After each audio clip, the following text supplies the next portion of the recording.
मलाई प्रधानमन्त्री बनाइदिनुस्, म कस्तो निर्णय गरिदिन्छु भने 60 वर्ष नागेको सबै मानिसलाई घरमा बसी बसी महिनाको 30,000 रुपियाँ, सबैलाई 18 वर्ष पुगेको सबै मान्छेलाई एउटा मोबाइल फ्री, त्यसमा दिन आइफोन चलाउने कि स्यामसङ चलाउने खोजी मोटरसाइकल चढ्ने मान्छेलाई वर्षको 100 लिटर तेल फ्री।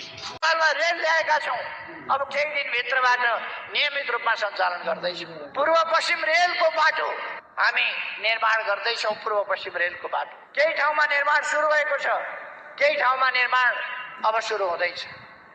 पूर्व पश्चिम रेल मार्ग 10 वर्षभित्रमा यो देशलाई चाहिँ दक्षिण एसियाको त सबभन्दा अगाडि लान्छौँ हामी युरोपीय स्तरमा कुहिएको हो के नेताहरूको भनाइलाई विश्वास गर्ने, नेताहरूको भनाइलाई विश्वास गर्ने भने नेताहरूले सिङ्गापुर बनाइदिन्छु भनेको छ।